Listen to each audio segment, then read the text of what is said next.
चित्तस्य पदेन वाचां मलं शरीरस्य च वैद्यकेन योपाकरोत्तं प्रवरं मुनीनां पातञ्जलिं प्राञ्जलिरानतोऽस्मि.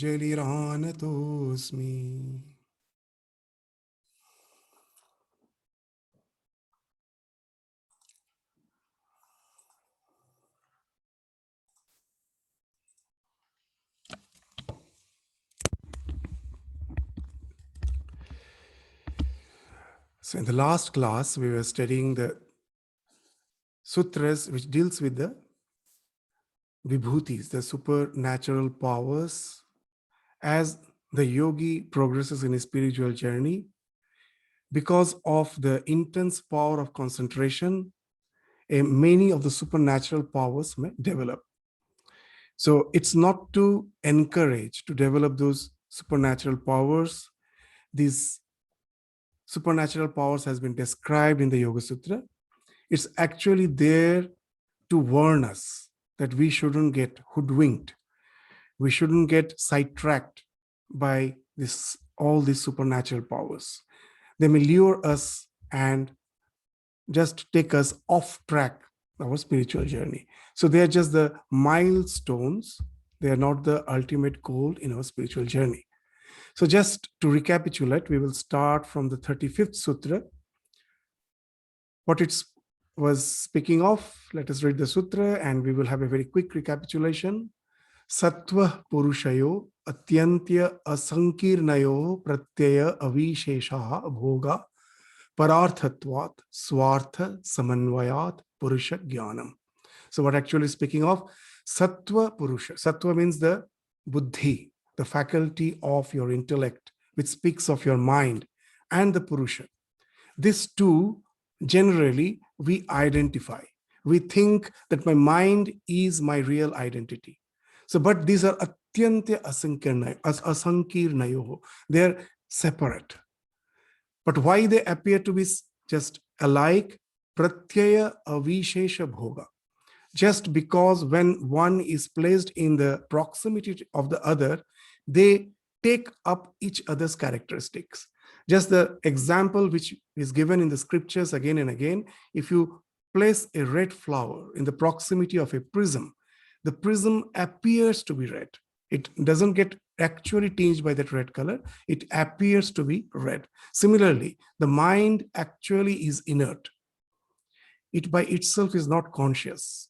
It appears to be conscious because it is in association with the conscious principle, the Purusha, which makes it appear as something conscious. But actually, it is not conscious.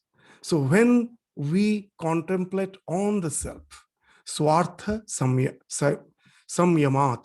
Samyam means, Samyam, as we told, is concentration. Dharana, Dhyana, Samadhi. These three taken together is Samyama. So I cannot at the very beginning go to the Samadhi. I start with Dharana. Try to keep my mind fixed in the idea that I am that conscious principle. I am in no way associated with the body-mind complex. I'm just the observer, the witness. So this constant contemplation is Swartha Samyama. So when I can do that, at last what happens, it's not easy. It goes through the process of Dharana, Dhyana. At last it ends in Samadhi. What's that? That in meditation, at the very beginning, you will find that though you try to keep your mind concentrated in one idea, it very easily gets distracted. Our mind, you will find, is almost impossible to keep in one thought for long. It's the monkey mind. But if we go on trying, why all those distractions are there in my mind? Because at some point of time, I have thought them consciously. Whatever you think consciously, they are never lost. They remain as the latent impression, as the samskara in your mind, to sprout, to just come up in your conscious mind again and again. If your mind is just like a lake, each and every conscious thought is like pelting stone on that lake. The moment you pelt a stone, the lake gets agitated. That's how the lake gets disturbed. The leg gets disturbed by the pelting of the stones, by all our perceptions and our thoughts, conscious perceptions, conscious thoughts. That's one way. And another way, the bubbles coming from the bottom of the leg. They are all the memories of the subconscious mind. Again and again. I most probably tested a delicacy today. I enjoyed it, and I was not aware of it throughout my day. I was busy with other things. And while passing down the street in a restaurant or in some sweetmeat shop, I see that delicacy. Immediately, that latent impression which was hidden, that memory comes and disturbs my mind. So these are the two ways. The samskaras, as memory comes back again and again to disturb my mind. As my mind is filled with all those things, when I'm trying to concentrate, those things just comes and breaks all my concentration. So what's the way out? Is there any way that I can really practice concentration? The only way to try again and again. If you try again and again, each and every attempt to keep the mind in one thought, that is becoming samskara. That is becoming samskara.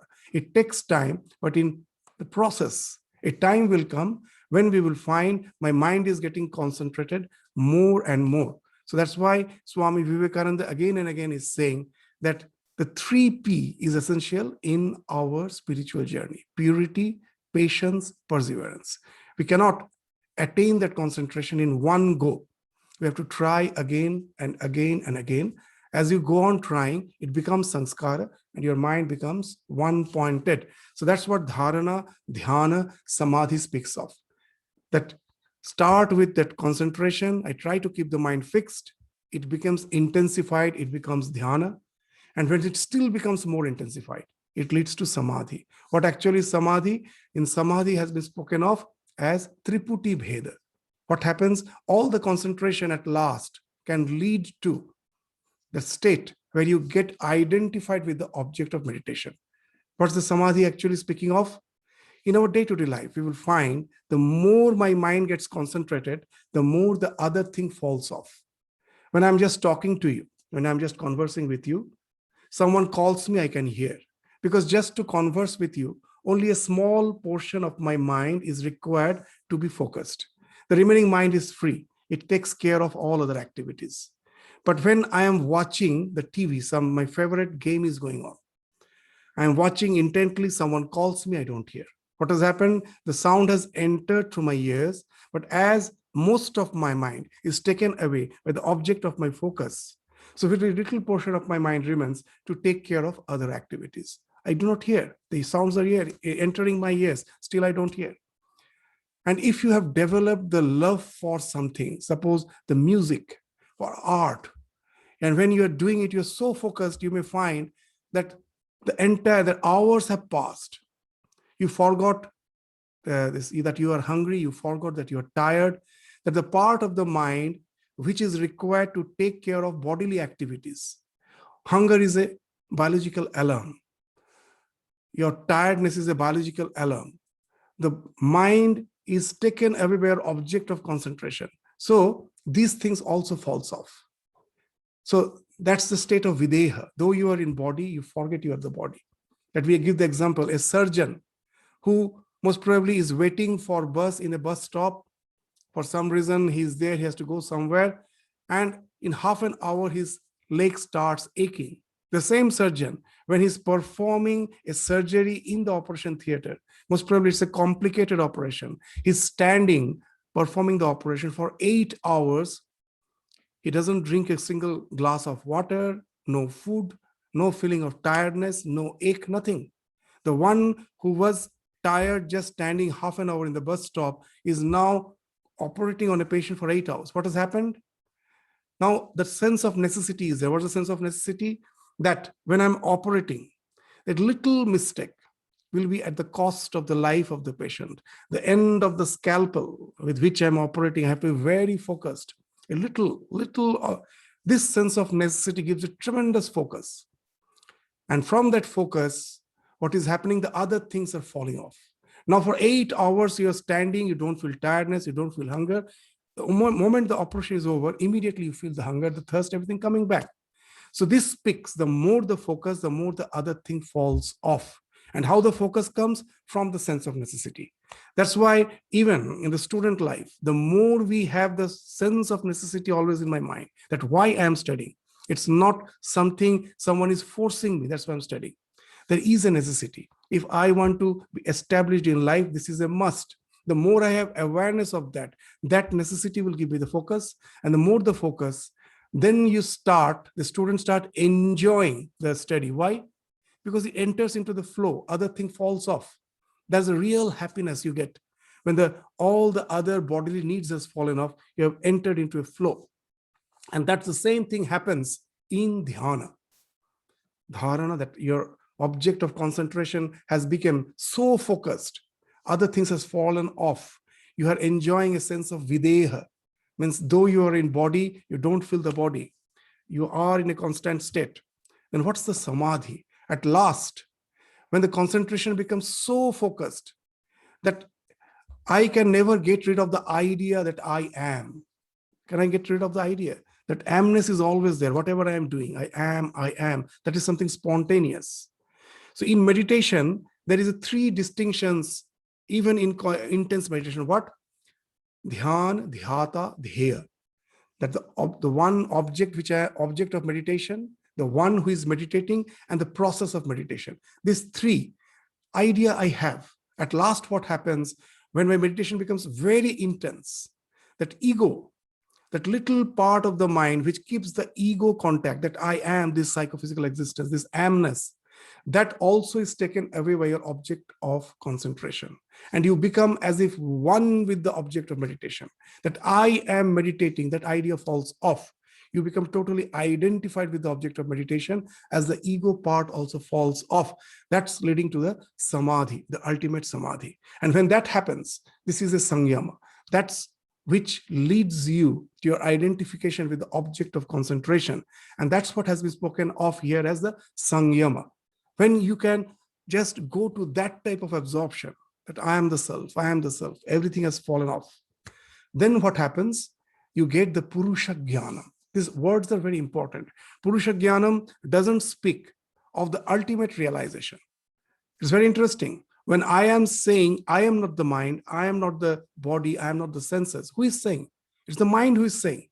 That's the biggest paradox. It is the mind which is saying, I am not the mind. So that's not the ultimate realization. You have to go beyond the mind.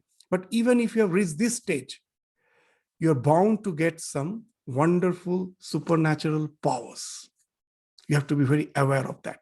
That will be spoken of in the next two sutras. What the 36th sutra speaks of? Tat pratibha sravana vedana adarsha ashwada varta jayante. What are these? Pratibha. You become intuitive. You can, whenever you can just foresee the future, what is going to happen in the future.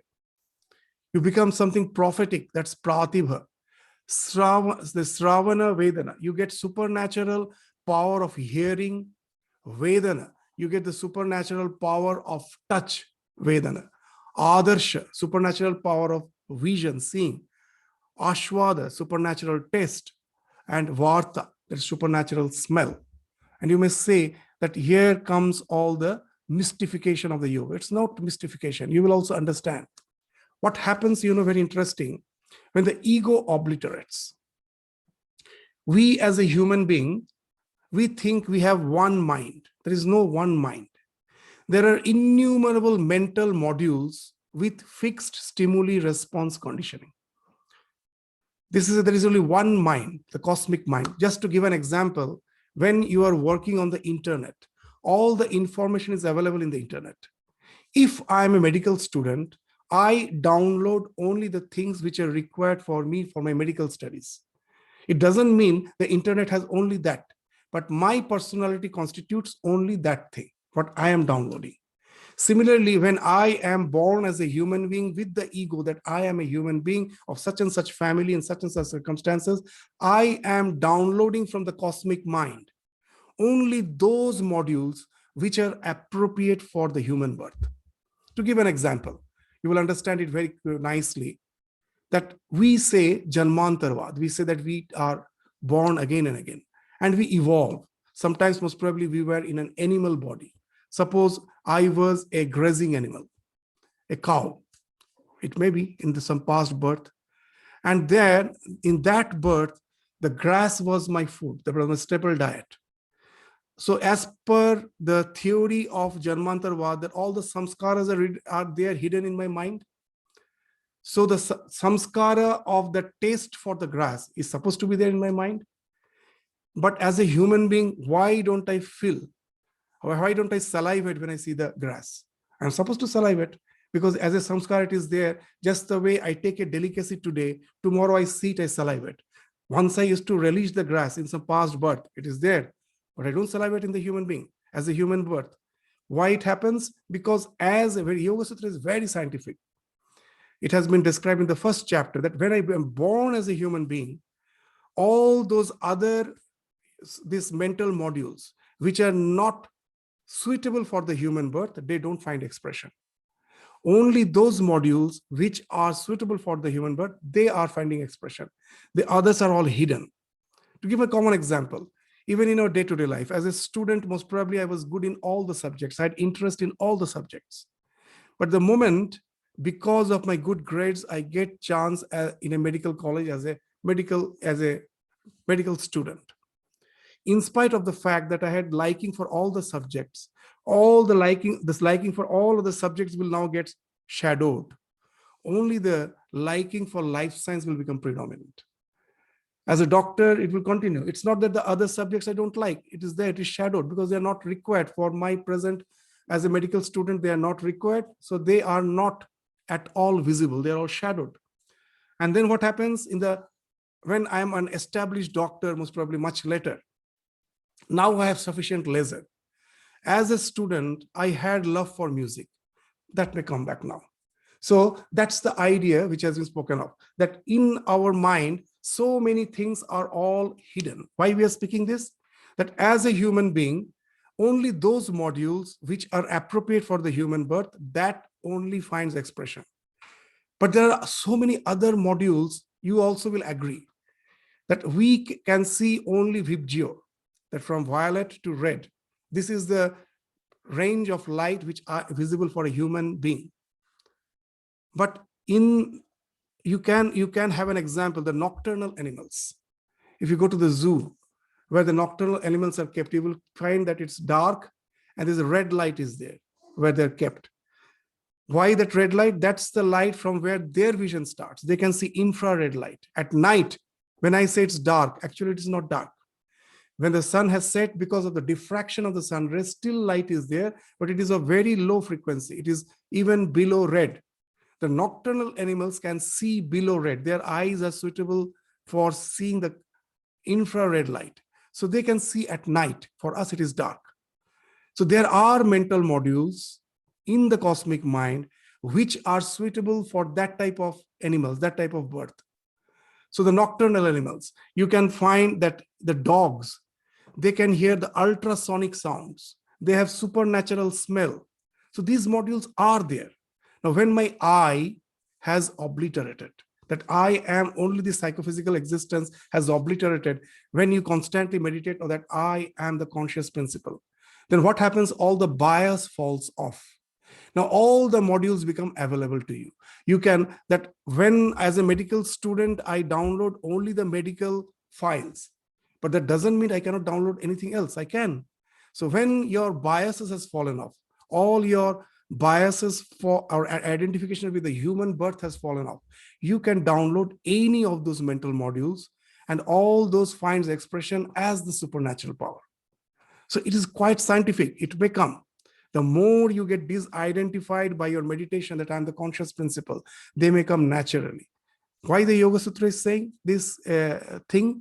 Not to encourage us to develop that. Don't be lured by it. Take it as a milestone. It shows that you are progressing, but don't get sidetracked by all those things. That will be indicated in the next sutra. What that? Te samadhau upasargaha vyutthane siddhaya. They are the obstacles to samadhi, but they are powers in vyutthana, or the worldly state. When you come back from meditation, and if you get lured by them, they may be appearing as power, but know it for certain, this if you get lured by them, your spiritual progress stops. You won't proceed further. So till this, we studied in the last class. So we will now proceed to the next sutras. Though we just constantly say that the Yoga Sutra warns us that these supernatural powers are something which we should not be encouraged about, but we find them to be quite interesting. So what is the 38th Sutra speaking of? Bandha Karana Shaithilyat Prachara Samvedanat Cha Chittasya Para Sharira Avesha. Bandha Karana Shaithilyat. So when you have that with that meditation, that I am the conscious principle, your bond, your attachment with all the mental modules has fallen off, has got weakened. Bandha Karana Shaithilya, they have got weakened. Then what happens? The movement of the mind over the nerves are known.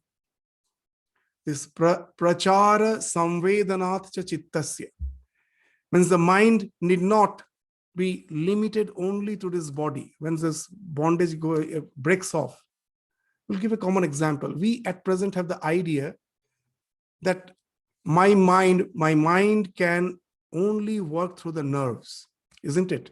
That now I just take a resolution to lift this water jug. What has happened after the resolution has got converted into nerve current? That nerve current is like electric current. It is passing through the nerves and at last contracting my muscles and helping it to lift it up. So it is a resolution which is getting converted into nerve current. That nerve current is in turn contracting the muscles. So I need the nerves, isn't it? I have the idea that without the nerves, most probably I cannot communicate.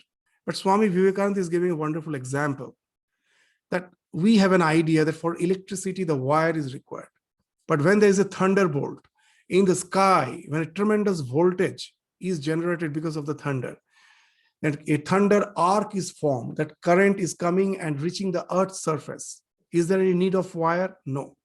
So when the voltage is very high, there is no need for wire. Even without wire, it can pass. So similarly, through meditation, when our mind becomes extremely focused, you need not need the nerve currents. Even without that, you can just transmit your nervous power to even enter into some other's body, to even just para sharira avesha. You can enter into the other's body. You can thereby know his mind, his tendencies, and all those things are possible. So when you have got completely detached, your mind can travel out of your body. It can just enter into others' body and as if scan the mind. You may say, is it possible? In the internet, you search Edgar Cayce.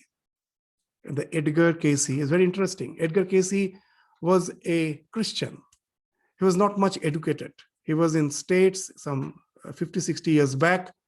He was not much educated, but he was a devout Christian, had no idea of reincarnation, which belongs to the Hindu religion, which belongs to the Oriental religion. He had no idea. But suddenly he developed a wonderful faculty. What's that faculty?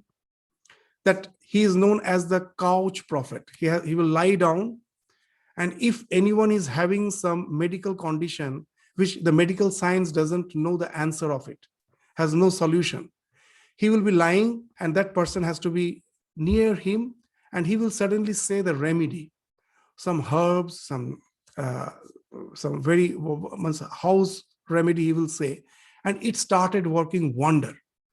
And there were throngs of people in America, people coming to him for cure.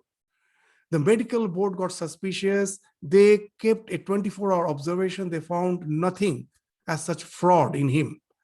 His popularity grew more and more. Edgar Cayce, whatever he was diagnosing was coming to be true. Now, always they used to ask, what's the remedy? Now, then the next they started asking why it has happened. And now all were amazed. He came from a Christian background with no idea of reincarnation. Now he started saying, in the past birth, he did such and such thing. Because of the karma, this is the result. All were just surprised that how come, that they thought that all this idea, when you have already studied, most probably it may come. But he had no idea. He was not a very academic person, just a simple person with a Christian background. he started speaking that way. And there it's very interesting. As you know, in the Western world, everything, they keep it in this test, they will keep everything in as an experiment. When this person started saying that he was in such and such town just in the previous birth 50 years back, and now very interesting thing, the records were available. All the records were available. In Edgar Cayce, such an interesting thing, there were so many cases where when he told he in the previous birth was in such and such town, his name was such and such, it all the records has been found. So very interesting thing. And now how he used to do this, he told a very interesting thing. When he did the study on himself, he told in some previous birth, most probably in the World War I, from a plane the plane crashed and he fell in some desert, and there was no way he can go to the mainlands. He was thirsty, he knew he's going to die, but you know that till death it was a quite huge suffering, that most probably he will be continuing with his life for few more days without food, without water, thirsty. So he thought that why not, after I'm going to die, why not leave my body? So simply with the willpower, he left his body, and that's the faculty which he got in the next birth, where he had that capacity to move out of his body and enter into the other's body and find out what all the problems they are having, why they are having, as if he's scanning. So this is something, even this Edgar Cayce, they have a foundation, they have their own university. There's a lot of studies. Edgar Cayce himself has died, but in his name there is a foundation, there's a university with a lot of research papers. It's still something active which is going on with a lot of students.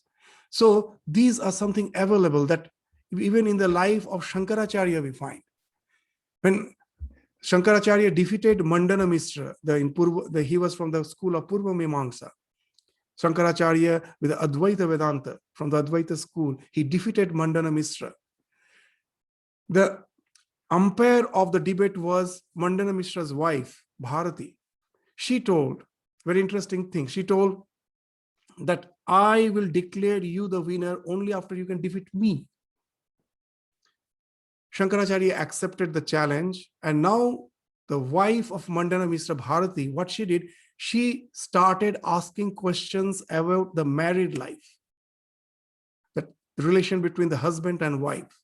Now Shankaracharya was a sannyasi. He was not at all aware of that. He was, of course, aware about the philosophy. So he told, give me a few months' time. I will give you the answer.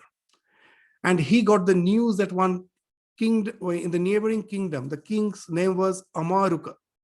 He has just died. Shankaracharya just hid himself in a cave and told his disciples to guard his body, because he will be leaving his body and he will be just going and entering to the body body of the king who has died.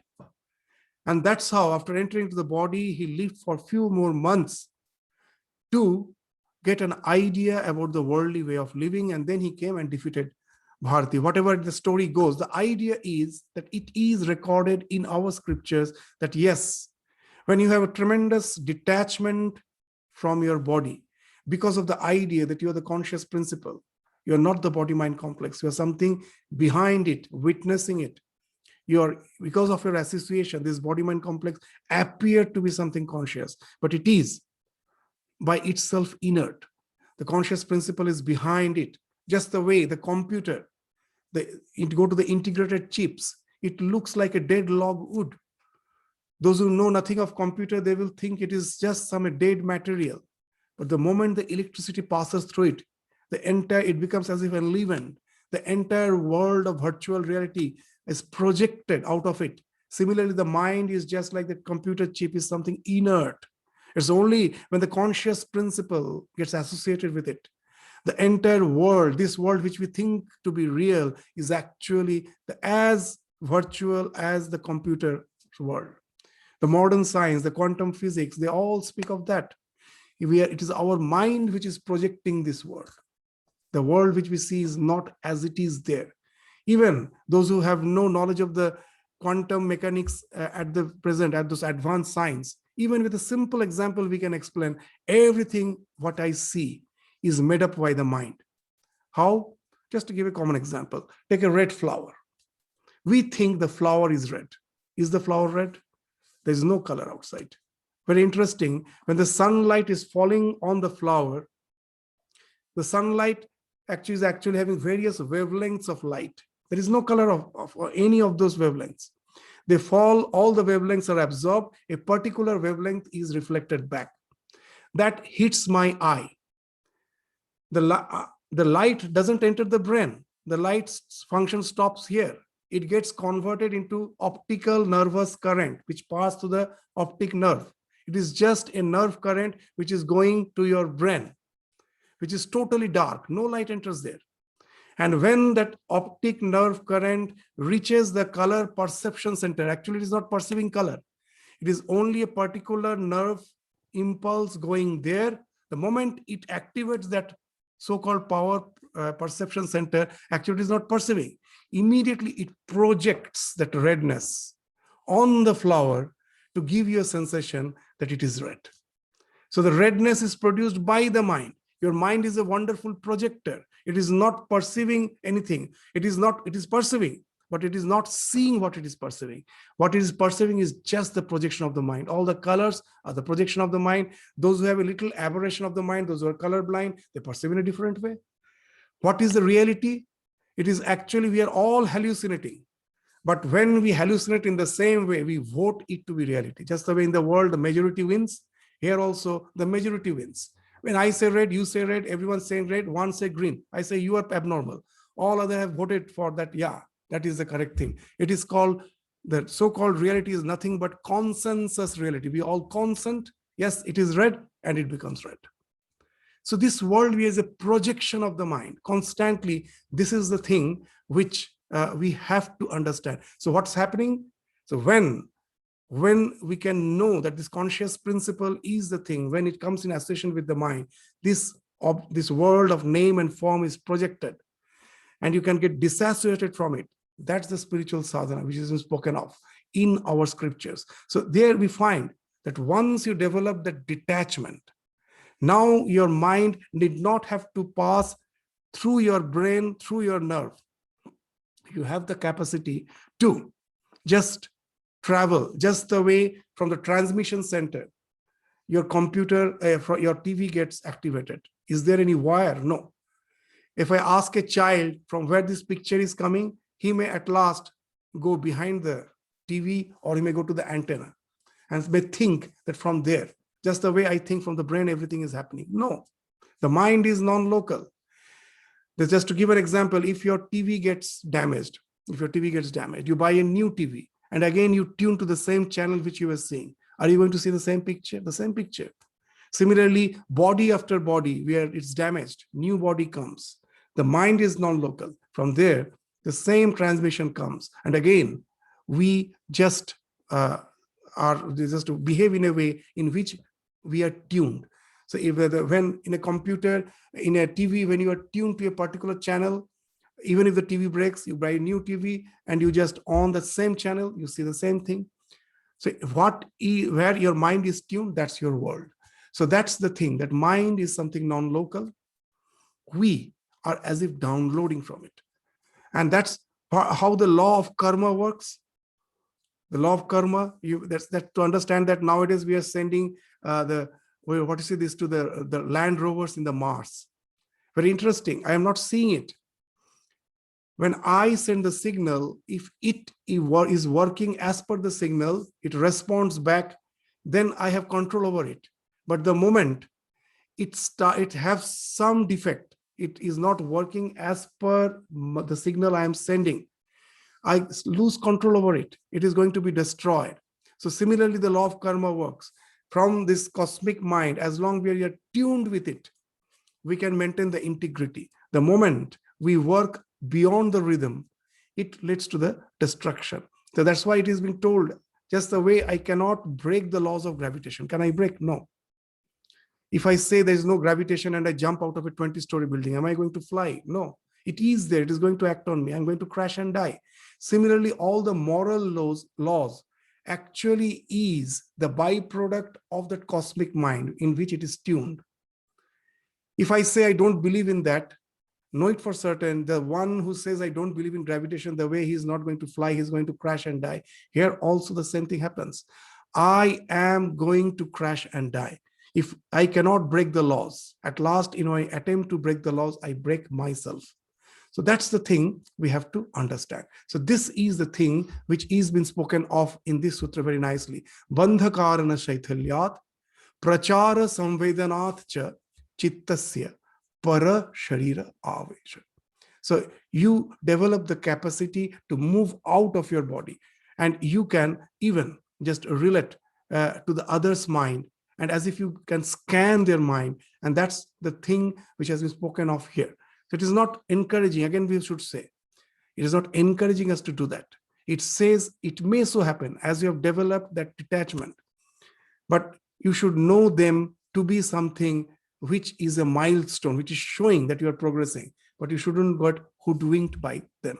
So let's now proceed to the next sutra, the 39th sutra. This 38th sutra has a broader explanation also. When our identification with our body obliterates, sometimes we think if I can speak well, I can influence people. That's never the case. A professor can speak wonderfully with all the knowledge. Still, we will find he cannot influence others. And Ramakrishna used to stammer. He couldn't speak properly. He used to stammer. And he used to speak in a very colloquial language. That was not an academic language. And we find that the influence of Ramakrishna's language was there in his time. It is still going, what is increasing day by day. More and more people are getting attracted. Same with Buddha, same with Christ. What it speaks of, the more you get disidentified with your body, now your mind starts influencing others spiritually for ages together. So that's the broader explanation of that sutra. So the next 39 sutra, Udana Jayat, Jala, Panka, Kantaka, Adishu, Asanga, Utkranticha. Udana is very important thing. They say that we have 5 pranas. This prana, apana, vyana, udana, samana. The vital force finds expression in 5 different ways. So we need not go to the others. Here the udana has been spoken. What is the udana? You will get a lot of explanation. The udana actually explains 2 things. That the gravitational force is such, it is supposed to crush us. We are supposed to get crushed. Why we don't get crushed? Because there is some internal bodily pressure which is acting against the gravity. That keeps us intact. To give an example, in the ocean, if you go, there are various levels in the ocean where the living creatures, where the fish living in certain level can never go to the deeper level. You know why? It will simply get smashed. If the fish which is in the upper level, if it goes to the deeper level, it will get smashed because its inner body pressure is adjusted with the water, this water pressure there. The more you go down, the pressure increases. You will just simply be crashed, smashed if he goes in the deeper level. So there are various layers of existence in the ocean. The fish which stays in the very deep waters, it can never come up. It will explode because its body pressure is so high. If it comes, it will explode. The same thing happens with us. When you are in airplane, when you are in airplane, you will find that your ear starts aching. All the children chorously starts crying because their ears start aching. Why it happens? The same thing. When you go up, your bodily pressure is there. When you go up, the upper atmospheric pressure is much less. And then what happens? This pressure is as if like exploding out. Its first expression, the ear, it finds the expression to the ear. It starts aching.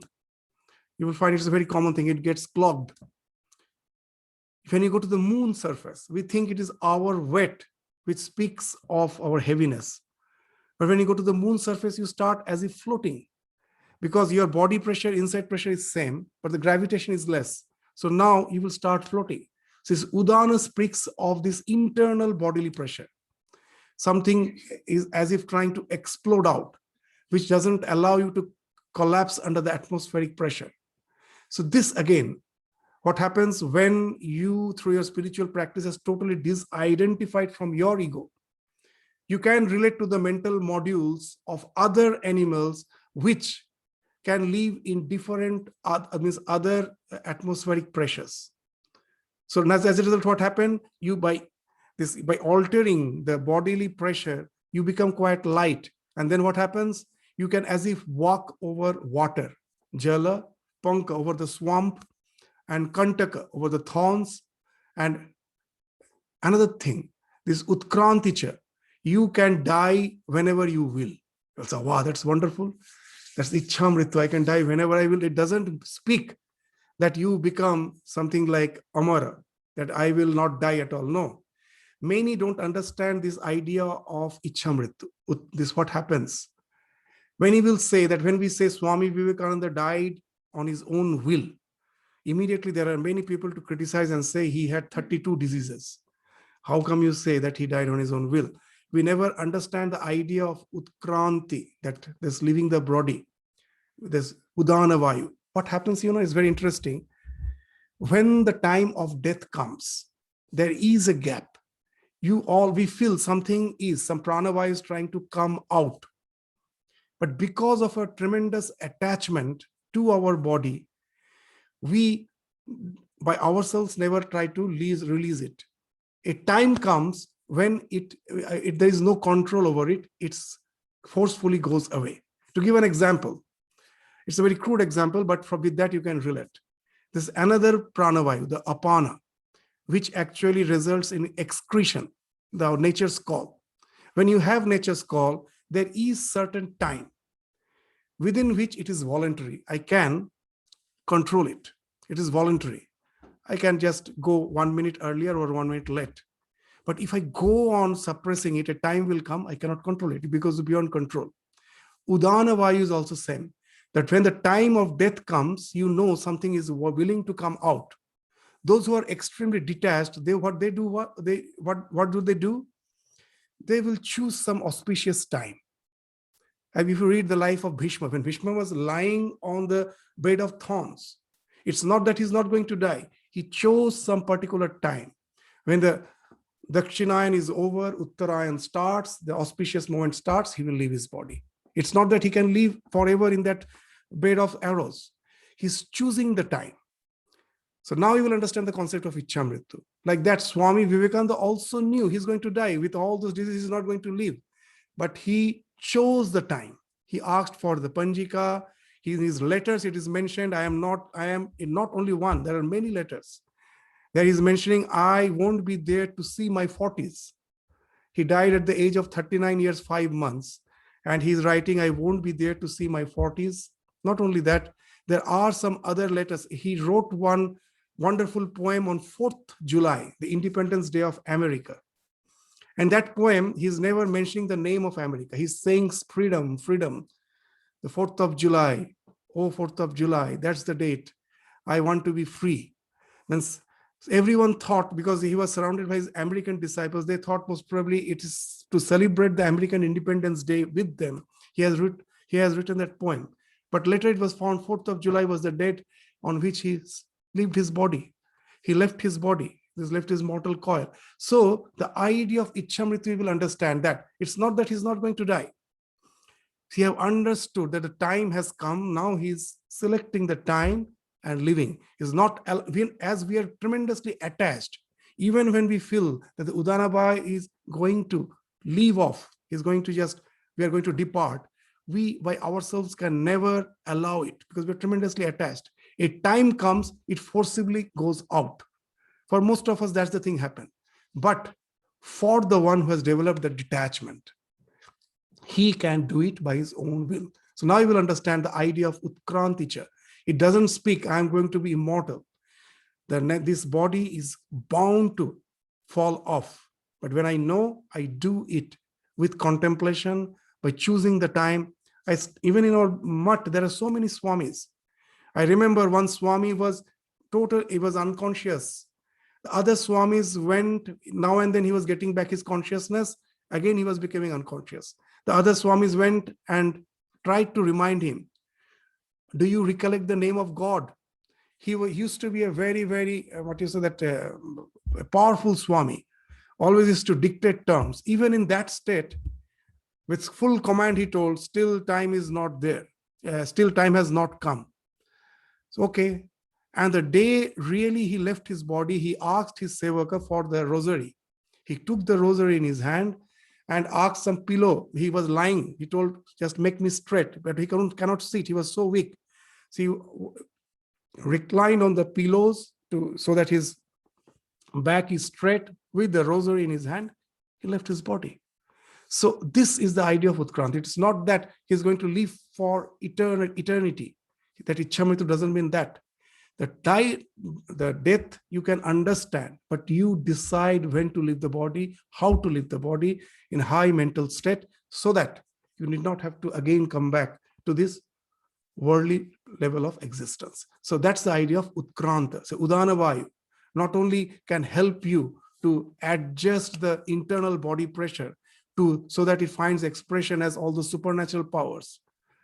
It also finds expression in some other way, by enabling you to choose the time of your death, so that you pass away in a very auspicious manner.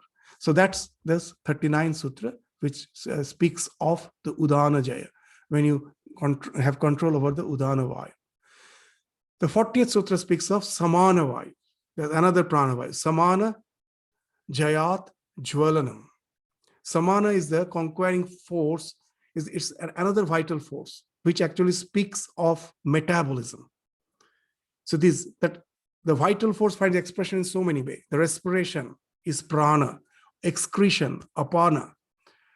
This vyana, whenever we are doing anything in anaerobic way, like when you are yawning, you're not taking respiration, you are stretching, you are expending some energy, but not with oxygen. That is the vyana. And udana, we already spoke in the previous sutra, that which maintains your internal body pressure. And samana speaks of the metabolism, that whatever food you're taking, it is digesting, assimilation, this metabolism. This is the samana vayu. This samana vayu metabolism, it also is expended as emission of some visible light. It's a wonderful thing. Each and every creature emits some light. It's not visible. It's 1,000 times less than our power of vision.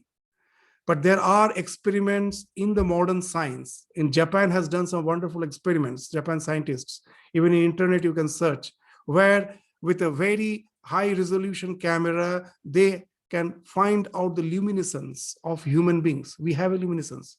Every creature has luminescence. But some will be having more, like the fireflies. There are about 1,500 species in the ocean, deep in the ocean, where the sunlight doesn't go. So they need the light. They have this photoluminescence. That's how they can find their ways in the ocean, deep in the water where the sunlight doesn't enter. There are about 1,500 marine creatures. This speaks of why it happens. It's because of the that metabolism. The biochemical reactions which involves the free radicals, that results in this luminescence. It's in every creature. But as we find, there are mental modules which results in photoluminescence creatures. The one whose ego has obliterated, as we told, we can download any mental module. It may happen consciously, unconsciously. And that luminescence is also possible with particular modules which are in fireflies, in those 1,500 marine creatures. There are particular mental modules which results in that photoluminescence. And a yogi, as he has detached himself from the idea that he is a human being, he has reference to any of the mental modules. So he can develop those powers of luminescence by controlling over the samana vayu. And in the life of Sri Ramakrishna, there's a wonderful example. One of the Ramakrishna's guru was the Bhairavi Brahmani. She had some other disciple. His name was Girija. Now this Girija had that wonderful power. He could emit light. One day Ramakrishna at night had to go to some neighbors in the neighboring devotee's house. His name was Jadu Malik. At night, the road was not visible and Girija was present. He told, "What? I can illumine the way for you." And he became so luminous and the path was illumined. Ramakrishna then discouraged him that don't waste your power this way. And he actually, it is because of his suggestion, Girija lost the power after all, because he felt that because of this, his spiritual journey is getting stumbled, is getting blocked. So Ramakrishna somehow helped him that way by obliterating that power. But he had that power. So just we are saying this because it is something which is recorded in our spiritual history. In the spirit, there's so many in the life of Ramakrishna, in some other places also we find the reference to this luminescence, which is not supernatural. We find in other creatures it is there. And when your mind becomes free from the idea that you are just a limited human being, you can download any of those mental modules and they find expression through your body-mind complex. So that's the idea of Samana Jayat Jwalanam. And the 41st sutra, the next, Srotra Akashaya Sambandha Samyamat Divyam Srotram. When you are focused on the Srotra Akasha, that for hearing, the space is required. The relation between the faculty of hearing and space. When you focus on that, you develop the power of Divyam Sotram, that some divine hearing, just as has happened in the life of Moses. He heard the 10 commandments. With Muhammad, the entire Quran is actually the hearing, is from what he heard. That has been again recorded as the Quran. In the life of Ramakrishna, constantly conversing with the Divine Mother. In Swami Vivekananda's life, there is a wonderful record that when he had to give 5-6 lectures per week in states after he became famous after the Chicago lecture, it so happened, now all the lectures of Swamiji was not prepared lectures, it was extempore. Out of inspiration, whatever came, he will speak. Nothing was prepared. So now it so happened that he started feeling that loss of ideas. What to speak every day? You cannot speak every day new something. And he used to be exhausted. He used to retire. And while just retiring, lying down, suddenly he will hear someone speaking out all those ideas which he's supposed to speak next day. He himself was bewildered. When someone told, most probably it's your imagination. And Swamiji told, I myself also don't know how it happened. But when you hear just like something really talking to you and there's new ideas, how can you say that it is just imagination? And not only that, that's why he used to say a very interesting thing, that I am a voice without form. These ideas actually came from a voice without form. That's what I am channelizing. So this voice without form is something you find many times Swamiji is saying, I'm a voice without form. These ideas are coming. Divyam Srotram. How it happens, that what this sutra actually means. Srotra Akashayo Sambandha. With this sutra, we will end today's discussion because too many ideas at a time, it may get too saturated. So just with this, we will stop. That Srotra Akashaya Sambandha, what it actually means. That the relation between the hearing and the space. We think that hearing is not possible unless the space is there. Because even inside your ear, the space allows the eardrum to vibrate, then only you can hear. So how come the Divyam Srotram is possible? Something supernatural I hear. So here that we need some explanation, that when I speak of Akasha, it's not only the Akasha which I see outside. There are two Akashas which the Yoga Sutra speaks of. One is the Chitta Akasha. It's a very interesting idea. That the space, your so-called, which is the real cause of the outer space. The outer space as such is not there. It is a mind which is projecting this space. How it is projected? Very interesting. I look at the sky, some star is far, far off. With the science, most probably I know it is some thousands of light years away. Very interesting. When I see that star in the sky, there's such a distance. How you are measuring? Some perception is going in your mind, which is saying it is huge distance, isn't it? So actually, this distance which I am seeing is a mere information, which is already in my mind. It is already there in my mind. The star is just a suggestion to just what you say, that spark that information, to enlighten that information. It is all hidden. So all the things I am seeing is not something there outside. It must be as an information already in your mind. It must be there. They're all in dark. Tamas actually means all the information which is in the dark in your mind. They themselves actually form the world. When, because of ego, I relate to that in the human body, I start seeing this external akasha. Sound is possible only in this external akasha, not there. That is just the information there. So what's the relation? Actual knowledge is the information. All the five senses, through the sense of ego, is somehow activating those information. To give an example, if I want to find some information from the computer, what I do, I go to the search engine, I type something, and then the information comes. Here also, when I'm seeing a red flower, do I see the red flower just the way it is outside? No. Very interesting. It is all piecemeal perception. Very interesting. I think the entire red flower has entered through my eye. I see the red flower. No. The color has been perceived by the color perception center. Its form has been perceived by the form perception center. All those has to synthesize now. And then only I can see the complete flower. It's not that the entire flower with its color is perceived in one place.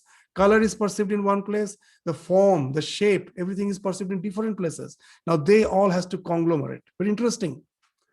Just to give an example, when if there is a screen and I have to see the red flower, the red color is projected through one projector. In the same place, the shape is projected, and then I see the red flower. But actually what has happened, 2-3 projectors are projecting. So similarly, there are various piecemeal perceptions. We think tanmatra, the word tanmatra as the subatomic particles. No, it is all these piecemeal perceptions that are the tanmatra, tat matra, the redness, only the redness, only something, the form, the size. You know, sometimes how our mind, sometimes if it is there's abnormality, then you will see all those defects, and from the defects you can know the working of the mind. I will just give an example with that you will understand. The letter 7, if it is in red color, I will see it red. If it is in green color, I will see it green. But there is a disease, I forgot the name of the disease, that the 7, whatever may be the color, there are some persons, they will invariably see it as red. Whether it is green, whether it is red, whether it is black, they will see it as red. What has happened? Very interesting. The color perception center in our brain is very near to the digit perception center. And just the way we have short circuit in our circle, some short circuit has happened. Whenever they see 7, the red color gets short circuited with it.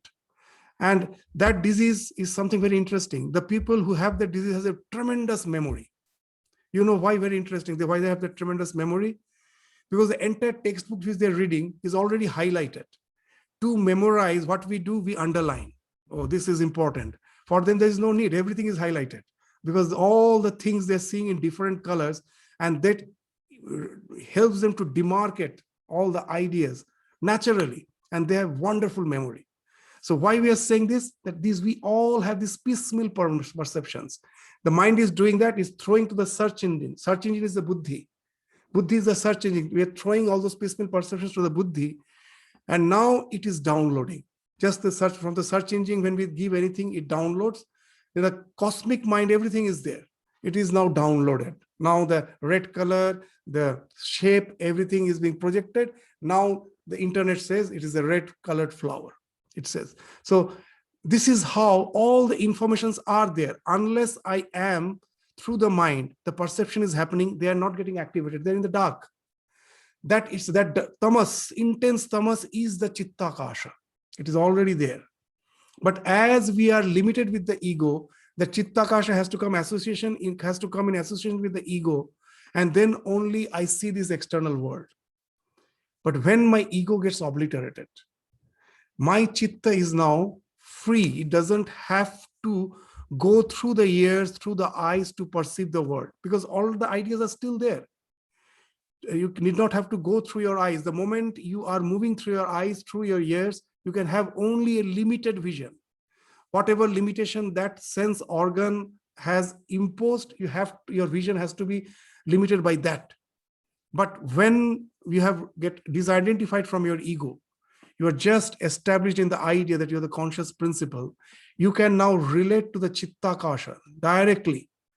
And from there, whatever, all those divine personalities, these are all the ideas, all the mental vibrations, as mental vibrations, they're already there, not as the form. The form is the framework through which I enter there. To give an example, that suppose I am a devotee of Mother Kali, you are a devotee of say Krishna. Both say Kali is the ultimate God, Krishna is the ultimate God. Most probably you say from your realization. What happens, Ramakrishna is giving a wonderful example, that the one who is meditating on Kali, at last what will happen? The ego will obliterate, or he will get identified with the Kali, as we were speaking of. Krishna, the one who is meditating on Krishna, ego will obliterate and he will get identified with the form of Krishna. Ramakrishna is saying a wonderful thing, that all these divine forms are is a framework which we are chiseling in the wall of ego. Suppose there is a wall. You start chiseling out a circle in that wall. When the chisel is complete, there will be a circular hole. Through that you peep, you see infinite expanse. So you are seeing that infinite expanse through that circular hole. Instead of circular hole, if I would have made it a square, through the same square, I would have seen the same infinite. So that's what the one who is meditating on Krishna has chiseled out the form of Krishna in the wall of ignorance to see that infinite expanse. The one who is meditating on Kali has chiseled the form of Kali and seeing through that framework the same infinite expanse. So that's the idea. That's why all the divine forms are correct. So if you start meditating on a divine form, which enables you to obliterate your ego, with this divine form, you are going to the chittakasha. And now you hear the divine voice because those ideas are there. And now the limitation of the senses are no more required. You are perceiving them directly. They are coming to you, being perceived by you directly. You don't need the external ears to relate to them. And that's what is being spoken of in this Sutra Akashaya Sambandha Samyama. This Akasha is two Akasha. One is the Karana Akasha. The Chitta Akasha is the Karana, the causal Akasha, which results in this atomic Akasha, which we are seeing. When this Karana Akasha gets associated with my ego, then this Akasha is being projected. And all the so-called sounds which we hear through the ear is only limited to this Akasha. But that sound is not required when you are beyond the ego and relating directly to the Chittakasha. It's no more related. You can access any information there. And that's what results in the Divyam Srotram. So this is the idea. We will again start from this sutra to just clarify a bit more again in the next class of the 41st sutra. So with this, we stop our discussion today. We'll continue with the remaining few more sutras of this Vibhuti Pada in the next class. Thank you. Namaskar. Yeah. It's not a question. I just wanted a bit more details. So in one